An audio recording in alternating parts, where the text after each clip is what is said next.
alors li waral ñu jël boobu décision am boobu détermination c'est parce que ki ñëwoon poser le 3e jalon di Jean-Luc Mélenchon en plus du fait mu bokk ci bàjjenu góor yu gën a siiw ci lobby LGBT en plus de ça kilifa la au niveau de la GOF le Grand Orient de France qui est la loge maçonnique la plus islamophobe d'Europe xale yi yéen a ngi fii mënuma leen nax ci dara xam ngeen ne la franc-maçonnerie est d'origine anglo-saxonne waaye ba ñu demee ba au début du XVIIIe siècle dafa am scission une branche dissidente daal di dem Europe de l'Est tasaaroo et parmi ces fractions mu am benn bu juddu bu tudd GOF le Grand Orient de France qui est né l'an 1776 waaye branche dissidente boobu comme que dafa bari ay góor jigéen ak ay communistes lan la ñu njëkk a def dañuy jël la constitution originale de la franc-maçonnerie originale jël préambule bi dégg leen bu baax ngeen xam kuy mélange daal di effacer toute référence à Dieu et à l'immortalité de l'âme loolu la ñu njëkk a def parce que franc-maçonnerie originale balaa ñu daan ubbi seen i assises ak seen i travaux dañuy jàng ay aaya bu Injiil yonent Yàlla Iisaa maanaam les évangiles et la Bible waaye branche dissidente bi Mélenchon bokk mu di le Grand Orient de France ba scission amee dañuy jëlaat constitution bi tëggaat ko effacer si toute référence à Dieu et à l'immortalité de l'âme et en place de quoi ñu remplacer ko par le concept de la liberté de conscience absolue ñu ne leen waaw luy liberté de conscience absolue ils ont fait beaucoup d'interviews dans les médias daal ne waaw l'autre humain est quelqu'un de une créature magnifique dara waru koo tënk il doit pas être enchaîné par des dogmes philosophiques et religieux dañ ko war a bàyyi mu seet lu ko soob lu mu bëgg lu fu mu am goût bu bëggee tëdd góor mu tëdd góor bu bëggee tëdd jigéen bëgg tëdd jigéen mu tëdd jigéen alors mooy liberté de conscience absolue kon nag ñoom nëbbuñu leur volonté de créer une société sans Dieu le Grand Orient de France te jëfee nañu ko du ay waxi Jamra dem leen ngeen informé wu dans Google la presse européenne jëfee nañ ko de naka kan mooy bàkkoo l'interdiction du port du voile en France le Grand Orient de France bi Jean-Luc Mélenchon bon ana yan franc-maçon ñoom ñooy bàkkoo la destruction de tous les minarets jàkk yam France yëpp minaret c'est interdit parce que pour des raisons d'esthétique architecturale ñan ñoo koy bàkkoo kuréelu Jean-Luc Mélenchon du Grand Orient de France ñan ñooy bàkkoo la loi Simone Veil de 1975 qui légalise l'avortement yàq biir ñoom Jean-Luc Mélenchon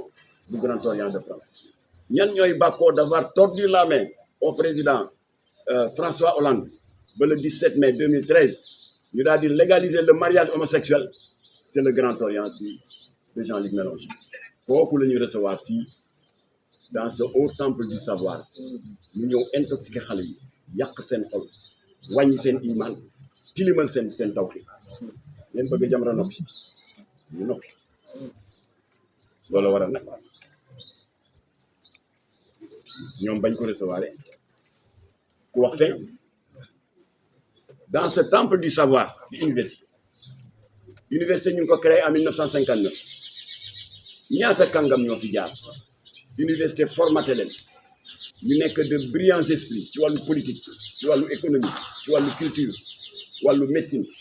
Léopold Sédar Senghor fii la jaar Maître Lamine Gueye jaar na fi Cheikh Anta Diop jaar na fi Mamadou Dia fii la jaar ndem si yàlla si Omar Blondin Diop kenn mënu leen compter ba ñuy jeex des éminences grises yoo xam ne université bi moo leen tabb un temple du savoir nga xam ne lan mooy vocation mooy ubbi dënnu étudiants yi jëmbat ci ay xam-xam ak jikko yu baax looloo tax université jóg Jean-Luc Mélenchon ñëw nag ak mbalitam tiim xale yi di ko déglu mu daal di dérouler sans vergogne un prosélytisme malsain ponctué d'une propagande ouverte en faveur de l'idéologie LGBT renforcée par une apologie ouverte de l'homosexualité te wax na ko ci kàddoom bëgg na dënn bi ci waxin dal di ne j'ai été le premier législateur maanaam le premier député français à avoir déposé un texte de loi allant dans le sens de la légalisation du mariage homosexuel te nee na cette liberté d'amour maanaam góor ñu may ko droit mu bëggante góor ba sëy way mën cee am nee na cette liberté d'amour devrait être ouverte à tous sous un tonnerre d'applaudissements des élèves et des étudiants. Pendant ce temps, dans la même séquence, recteur bi jël kaddu pour wax ak xale yi seen njariñ les défis académiques qu'il doit relever ñu yuuxoo ko ci laa ne notre pays est en danger kii moo gën a dangereux Maline Anna Boy chef de mission électorale bi nga xam ne lesbienne la vice-présidente n'est-ce pas de l'intérim LGBT du Parlement moo gën a dangereux Charles Michel bi Diomaye recevoir woon moom mi nga xam ne moom la ñu ndeyale woon sëyu góor jigéen ba lay nekk France kii